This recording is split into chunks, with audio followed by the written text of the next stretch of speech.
Writing. Billionaire dad hid his identity on a blind date. What happened next changed everything. Nathan Hayes had spent most of his adult life building things.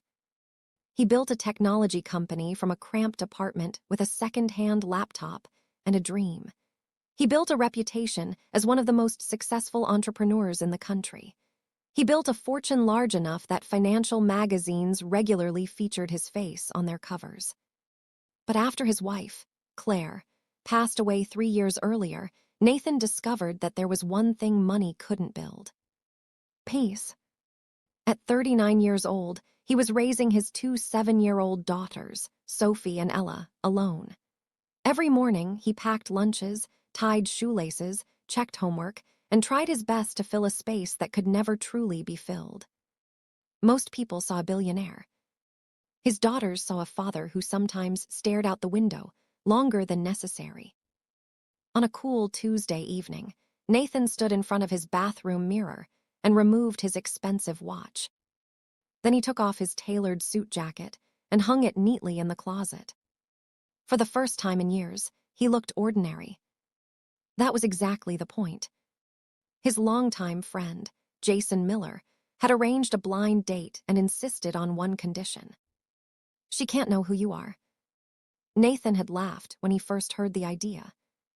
"Why?"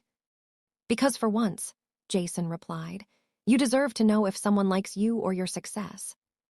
Those words had stayed with him. So tonight, Nathan wasn't the founder of a billion-dollar company. He wasn't a public figure. He wasn't someone whose name appeared in business journals.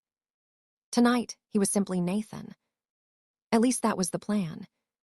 Unfortunately, his daughters had plans of their own. "We're coming too," Sophie had announced earlier that afternoon. "No, you're not. We already voted." Nathan looked up from his laptop. "You voted?" Ella nodded seriously. 2 votes yes, 1 vote no." Nathan sighed. "That's not how voting works." "It does in this house," Sophie replied confidently.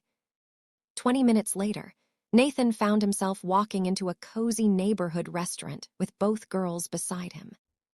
Between them was Mr. Whiskers, a stuffed rabbit that had survived countless adventures, tea parties, and bedtime stories. The restaurant wasn't fancy. That was intentional. Warm lights hung from the ceiling, soft music played in the background, and the smell of fresh bread filled the air. Nathan immediately spotted the woman sitting near the window. She looked up from the menu and smiled. Her name was Emily Carter. She taught first grade at a local elementary school. Before Nathan could even introduce himself, Emily noticed the girls. "Well, hello there." She lowered herself to their eye level. "And who is this?" She pointed toward Mr. Whiskers. Ella's eyes widened. "That's Mr. Whiskers." Emily nodded thoughtfully. "My apologies, Mr. Whiskers. I should have introduced myself properly." The girls exchanged surprised looks. Most adults ignored Mr. Whiskers. Emily held out her hand toward the rabbit. "I'm Emily." For the first time all evening, Sophie smiled. Nathan watched the interaction in silence. Something about it felt genuine. There was no performance. No attempt to impress. Just kindness.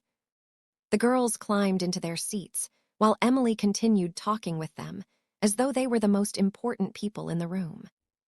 She asked about their favorite books, their favorite animals, their favorite ice cream flavors. When Sophie mentioned she loved drawing dragons, Emily asked to see her sketchbook. She studied each drawing carefully. "These are incredible." Sophie blinked. "You really think so?" "I do." "You looked at all of them?" "Of course." A small smile spread across Sophie's face. Nathan couldn't remember the last time she had warmed up to a stranger that quickly.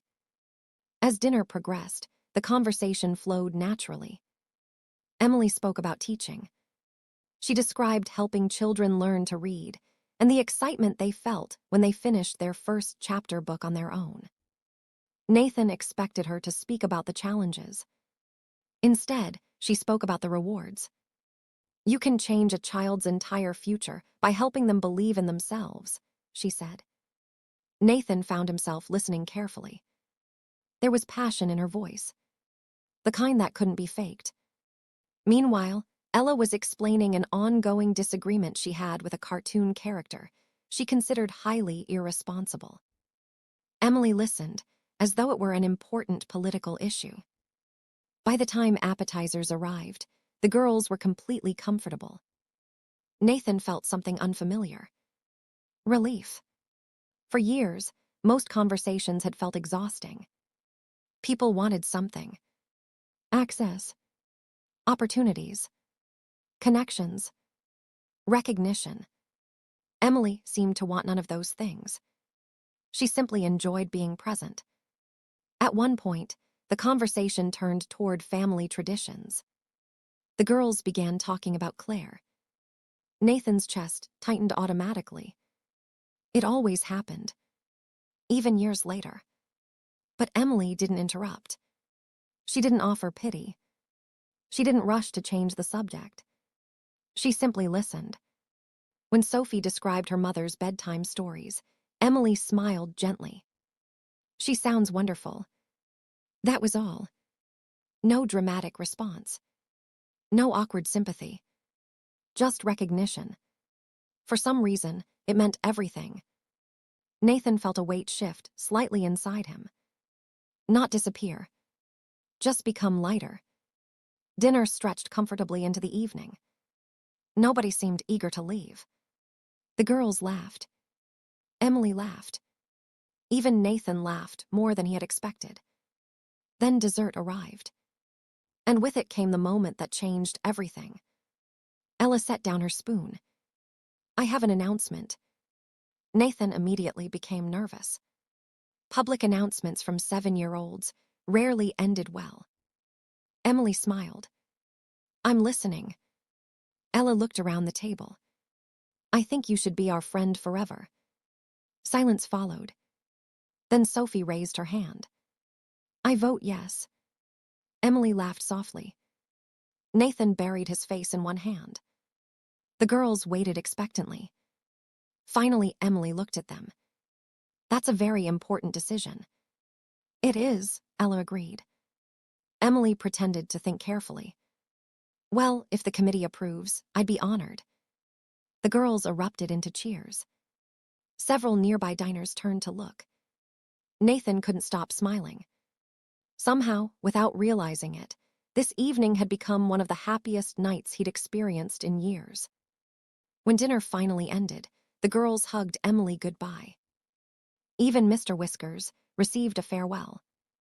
Outside the restaurant, a cool breeze drifted through the quiet street. The girls waited a short distance away, while Nathan and Emily stood together. For a moment, neither spoke. Then Emily looked at him thoughtfully. You seem like someone carrying a lot. Nathan laughed softly. Is it that obvious? Only because I work with children. They teach you how to notice things. He nodded. The streetlights reflected softly across the pavement. For the first time in a long while, he felt like telling the truth. Not the whole truth, but enough. My wife passed away a few years ago. Emily's expression softened. I'm sorry. Nathan nodded. Since then, I've spent so much time being responsible that I forgot who I was outside of that. Emily understood immediately.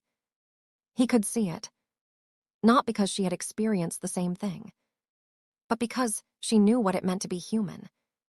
Healing doesn't happen on a schedule, she said. It's frustrating.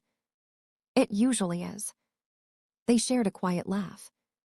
Then Emily handed him a small card with her phone number. No pressure, she said. Just honesty. Nathan slipped the card into his pocket. I can do honesty. A few days later, his phone rang. The caller ID displayed Emily's name. Nathan answered immediately. Hi. Hi. She sounded amused. I learned something interesting today. Nathan closed his eyes. He knew exactly what was coming. Someone had recognized him.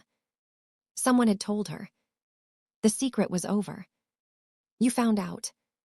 I found out. There was a pause. Nathan waited.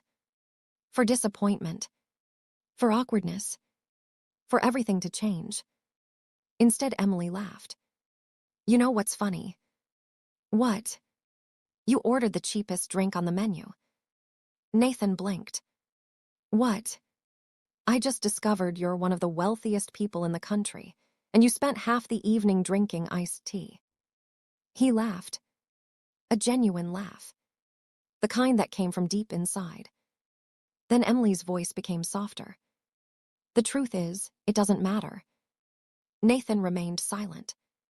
You know what I noticed that night? She continued. I noticed a father who adored his daughters. His throat tightened. I noticed a man trying his best. The silence stretched between them. Comfortable. Warm. Real. And, Emily added, I noticed two little girls who clearly approved of me. Nathan smiled. They definitely did. Then I suppose I passed the interview. You passed. As the conversation continued, Nathan realized something important. For years, he had believed his success was the most visible part of his identity. But Emily had looked right past it. She saw the father, the widower, the human being, the person beneath the headlines. And somehow, that mattered more than every achievement he'd ever earned. Sometimes life changes because of a major decision. Sometimes it changes because of a risk. And sometimes it changes because one ordinary evening gives people permission to be themselves. Nathan had arrived at that restaurant hopping to hide who he was. Instead, he finally discovered it. And according to two 7-year-old girls and one very important stuffed rabbit, that was exactly the outcome everyone had voted for.